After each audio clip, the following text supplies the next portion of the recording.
Violent arrests are taking place in New York, where a huge anti-Wall Street rally is underway. Hundreds of activists are marching across the city, pledging to occupy streets, bridges and the subway in protest against economic inequality. RT's Marina Portnoy is in downtown New York for us. Marina, hi there. These demonstrators are promising, aren't they, the biggest action since the movement began exactly 2 months ago. Take us through exactly what's happening now, then. Well, Kevin, we're about 3 hours into this day-long Occupy Wall Street event marking the 2-month anniversary of this movement that began here in New York, blazed around the country. So far, as you mentioned, dozens of people have been arrested. We have seen violent clashes between police officers and the activists that have been walking through Lower Manhattan. Both men and women tackled to the ground, then arrested, hauled off in vans. Police, before we came live to me, police were just securing the barricades that are right next to me here. Riot police are all around us. Sound cannons have already been used on the crowds that have been marching through Lower Manhattan. While I've been reporting and monitoring the events on one side of Wall Street, my colleague, RT's correspondent Lucy Kafanoff, has been in the epicenter of the demonstrations.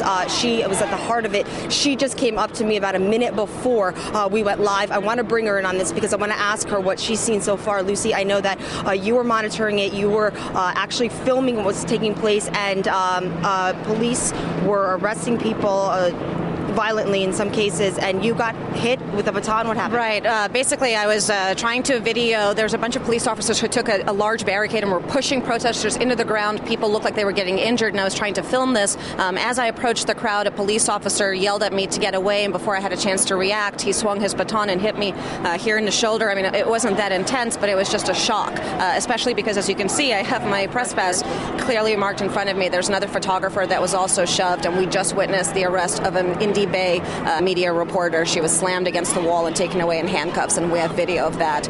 It does not seem like the police are making distinctions between press and protesters. And again, from what I've personally seen, all of the protesters were using civil disobedience actions, either sitting down, chanting, not provoking the police. So I don't really understand the heavy-handed tactics at this point. Do you get the impression that they are ready to make arrests on a moment's notice, or are they waiting till something criminal takes place?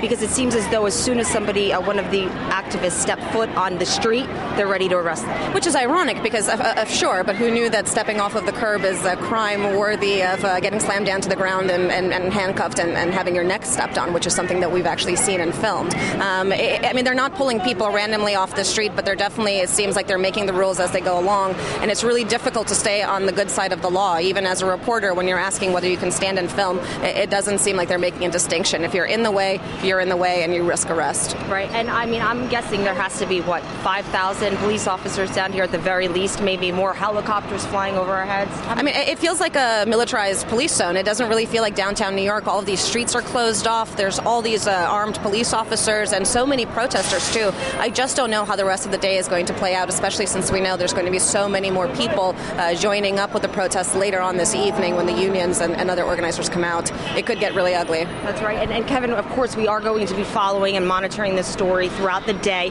As Lucy mentioned, events are planned all day long. The activists are going to be going into the subways and later on occupying what they say parks. And then it's going to culminate with labor unions joining the Occupy activists in their fight for a restructuring of the economy, of wealth equality. And then the large group is going to walk across the Brooklyn Bridge. And remember, when that first walk across the Brooklyn Bridge took place maybe 6 weeks ago, that's when 800 people were arrested at one time. So clearly, this is escalating. Hopefully, it doesn't get violent, but we will be monitoring the story as it unfolds throughout the day. Absolutely. Marina Portnoy, Lucy Kafanoff there. Thanks. I know you're updating on our Twitter feed as well as you get the information through.